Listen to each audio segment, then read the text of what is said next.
పడ్డాయి ప్రచారంలో మొత్తం. నేను ఇవన్నీ బాగా చేసినప్పుడే నా లక్ష్యం నెరవేరినట్టు, లేకపోతే చేస్తలేదు. అందుకనే టెన్షన్లో ఉన్నా. అందరికీ నూతన సంవత్సర శుభాకాంక్షలు.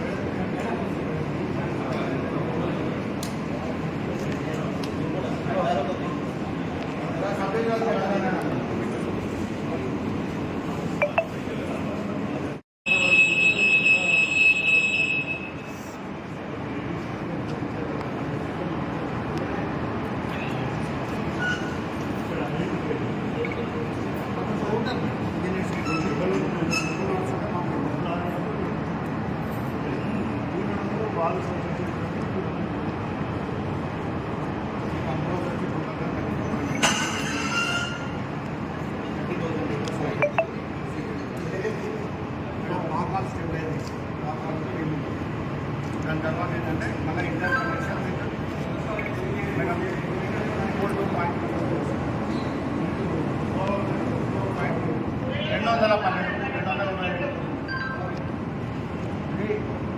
96% దాకా కంప్లీట్ అయిపోతుంది.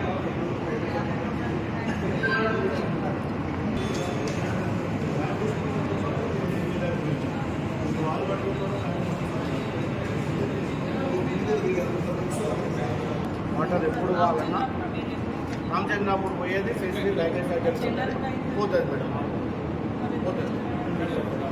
కొంచెం వెళ్ళే ప్రాబ్లమ్స్ ఉన్నాయి.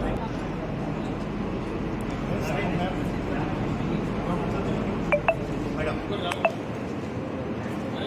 ఇదే మన రామప్పల్లి ఇంకా నుంచి ఫెసిలిటీ ప్యాకేజ్ పడింది మేడం.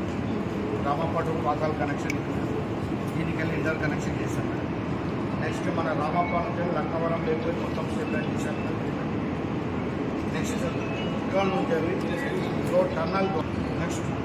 నెక్స్ట్ వచ్చేసి మేడం ఇది వంగపల్లి చెరువు, ఇది ములుగన్ను, ఇది కూడా ఆయకట్ట మేడం. ఇది ఇంతమందికి ఇచ్చుకుంటూ ప్యాకేజ్ వేస్ట్ చేసి కూడా 36 టీఎంసీ పూర్తిగా నిర్లక్ష్యం చేసింది. ఇక్కడటువంటి నీళ్లను బయటి ప్రాంతాలకు తీసుకెళ్లడం కోసం వేల కోట్ల రూపాయలు ఖర్చు పెట్టింది తప్ప మనకు ఒక్క పాయింట్ కూడా ఇచ్చి నీళ్ళు ఇవ్వడానికి ముందుకు రాలేదు. మేము అనేక సార్లు రివ్యూలు కూడా పెట్టి ప్రభుత్వం దృష్టికి తీసుకెళ్ళినాము. మరి గతంలో కూడా ఇప్పుడు ఇస్తాం అప్పుడు ఇస్తామని చెప్పారు కానీ ఇవ్వలేదు.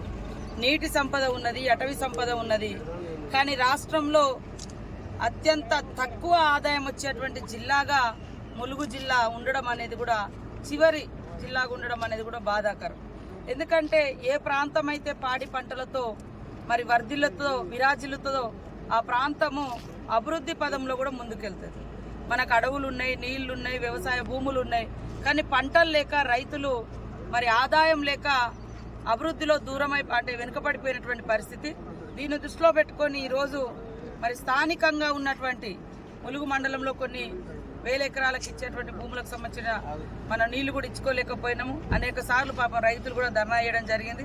ఇప్పుడు సిఈ గారు ఇక్కడికి వచ్చి మరి మేమందరం సంబంధిత ఐబీ అధికారులు కానీ రైతుల కోరిక మేరకు స్థానికంగా జంగాల్పల్లి, తర్వాత ఇంచెర్ల, ఇటు కాసిందేపేట ఈ ప్రాంత రైతులకు కొంతమేర కన్నా తాత్కాలికమైనటువంటి నీటి సదుపాయం కోసం ఈరోజు చిన్నగా మరి గేట్లను ఎత్తివేసేటువంటి అంటే ఓపెన్ చేయడం జరిగింది. నేను ఈ యొక్క నీళ్లను స్థానిక ప్రాంత రైతులకు వాడుకోవడం కోసం మరి సీఎం గారు రేవంత్ రెడ్డి గారి దృష్టికి తీసుకెళ్లి, అదేవిధంగా సంబంధిత శాఖ మంత్రులు ఉత్తమ్ కుమార్ రెడ్డి గారి దృష్టికి కూడా తీసుకెళ్లి మన ములుగు నియోజకవర్గాన్ని సస్యశ్యామలం చేస్తూ మిగతా ప్రాంతాలకు మనం వ్యతిరేకం కాదు. కాకపోతే కళ్ళ ముందు కాలువలై నీళ్లు బయటికి పోతుంటే ఏదైతే తెలంగాణ నీళ్లు నిధులు మరి స్థానికులకు తెచ్చుకున్నామో ఆ నీళ్లే మనకు స్థానికులకు అన్యాయం జరిగింది. 100 కిలోమీటర్ల గోదావరి ఉన్న ఒక్కటంటే ఒక్క లిఫ్ట్ ఇవ్వలేక 10 సంవత్సరాల టీఆర్ఎస్ పాలనలో. అదేవిధంగా చిన్న చిన్న పనులు కూడా చేయలేకపోవడంతో రైతుల